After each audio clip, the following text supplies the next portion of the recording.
Arknights Endfield players right now are losing their minds for a number of different reasons, but in this instance, for me specifically, it's because of the sheer volume of information they have released, they have revealed to players. And let me tell you, there is a lot to go over. So let's go ahead and do that. This all happened over the course of the last few hours. I went ahead about 50 minutes ago here and made a thread over on Twitter detailing the changes. So if you're not interested in watching the whole thing, this right here will pretty much summarize everything without my respective opinions, of course.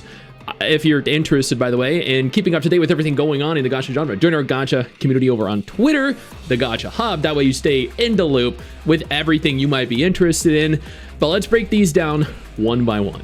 Arknights Endfield beta test number 2 is going to begin on November 28th, 2025. The platforms that are supported are PC, mobile via Android and iOS. You will be given access for both PC and mobile platforms. The supported languages are going to be English, Japanese, Korean, Simplified Chinese, Traditional Chinese, Spanish, and Russian. With the release of the second closed beta test, they're also going to officially fully support Thai, Vietnamese, and Italian languages, which is great news for people that are over in the Southeast Asian region and Italy. They have opened up finally, and this is likely a direct result of being closer to release, since they did say early 2026 the game was going to release, which is just several months from now.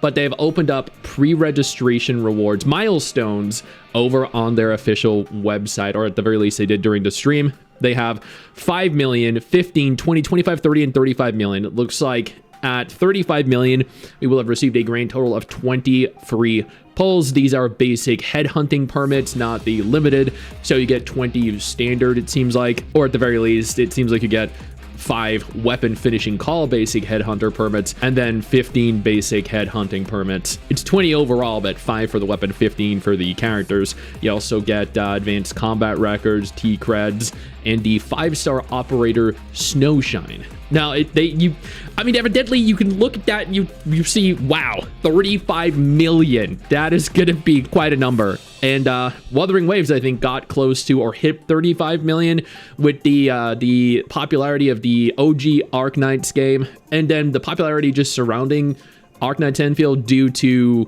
Zenless Zone Zero and Wuthering Waves being such monumental hits. I mean, they got 35 to 45 million pre-registrations each. This is no doubt going to get up there as well. It does say over here on the top left under sign up that you earn basic HH permit times 20.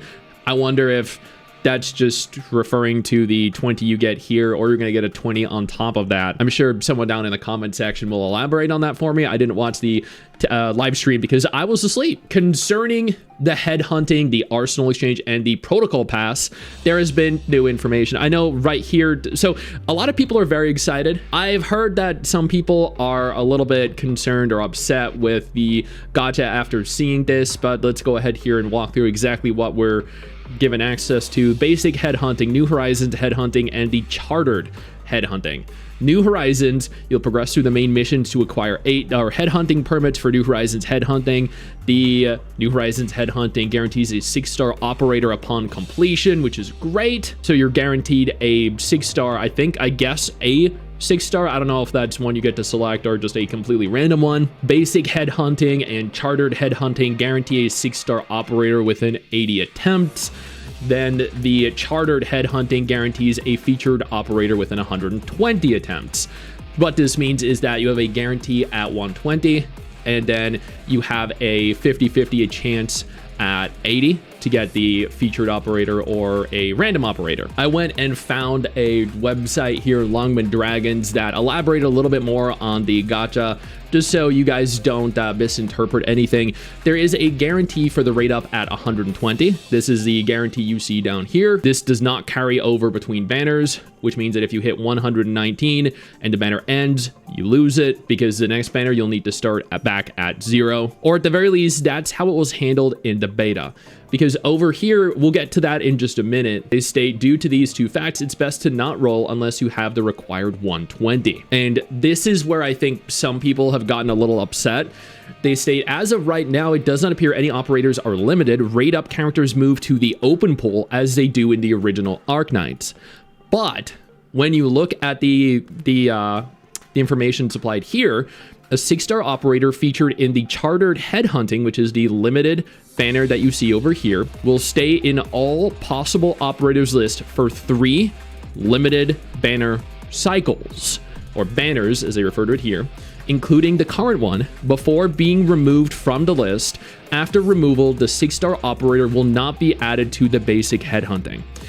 So before, players would have been able to obtain each limited character as part of the standard pool that were added to the open pool, like in OG Arknights. But now it's being changed, so they are actually removed from all available banners after the 3 banner cycle has completed. I understand where people are a little upset with that, Arknights players specifically, but for the rest of us, this is actually a huge bonus, a huge benefit, because when we pull for limited characters, you get that 1 banner cycle and then it's gone forever. This will essentially give you 3 cycles to obtain characters. So for a lot of us, this is actually a stark improvement over the current, Genshin gacha style, but for others, for Arknights players, this is probably not as good as they were hoping for. But maybe I'm misinterpreting this. I don't believe I am. I'm sure y'all will let me know if I am misinterpreting this. It's not my goal or my intention here, but that is how I am reading this, and based off of the information that I've seen online, other people are interpreting it the same way. Yo, I don't mean to interrupt the video, but I need to take a moment here to thank all my incredible patrons over on Patreon whose support continues to allow for me to do regular videos like this every single day on this channel. Thank y'all so much, including our YouTube channel members. You guys mean the world to me. So do you guys as viewers as well. Now, without further ado, let's continue. And then the Arsenal Exchange. Arsenal tickets can be acquired from the credit store. Certain packs and a protocol customized tier of protocol pass. Arsenal tickets can be spent to perform Arsenal issue attempts. Each attempts give 10 weapons total. The tickets can also be spent to directly purchase certain 4, 5, and 6-star weapons, which is fantastic. In each Arsenal issue, a 6-star weapon is guaranteed within 4 attempts, and a featured weapon is guaranteed within 8 attempts. This is actually fantastic. The 10th attempt gives an extra Arsenal offering crate, which lets you choose a non-featured 6-star weapon from the current issue. That's, again, like really freaking good.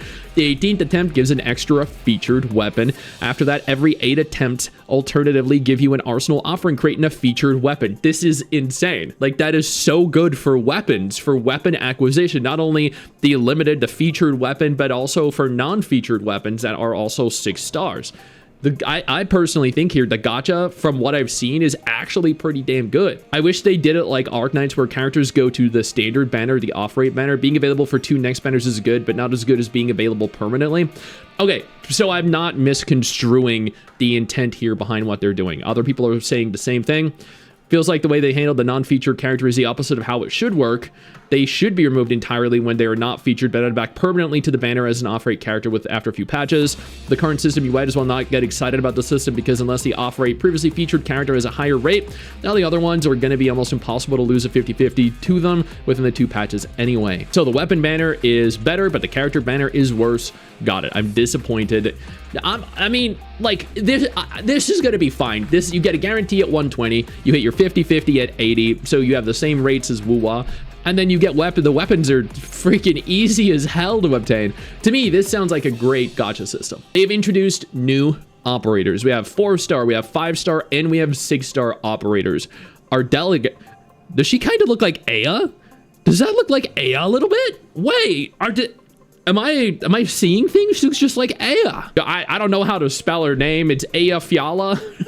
I'm just like, Aya. Is that, I mean, she kind of looks like Aya. I don't know, man. She looks very much so like Aya to me. That is definitely, yeah. Okay, sick. Then we have Last Right. Okay, I mean, Aya has always been a super, a very beautiful character. Last Right looks like, Last Right looks freaking hot. Then we have Alesh and Pograchenchik. Dude, actually, okay, I see where they're going with some of these characters. I mean, I already know who some of these characters are from OG Arknights, playing it as much as I do myself. Okay, wait. So, they're both 6-star characters. Alesh seems to be a 5-star character. Estella and Hull are both 4 stars. Oh, these are all 4-star characters. Okay, Fluorite, Catcher, and Kakuri. All right. characters, and here is the okay, here's every character that's going to be available in this beta test. All right, there's a lot of great options here. I'm so glad we have Aya now in the game, dude. Surtur, Silver Daddy, Aya, Calstit. I mean, a few others are like core parts, integral parts of my team and my progression that have allowed for me to clear all content. Ifrit as well. God, she's good. I've had her for like 2 years, a year and a half, I think, but man, she is still to this day a force of destruction not to be messed with. There are pre-beta FAQs that have been held, that have been answered for players. End date unconfirmed. I mean, this is pretty, like, this is self-explanatory. It's just how you access the beta, you know, what platforms it's going to be on. And then this right here is the main point of contention for players.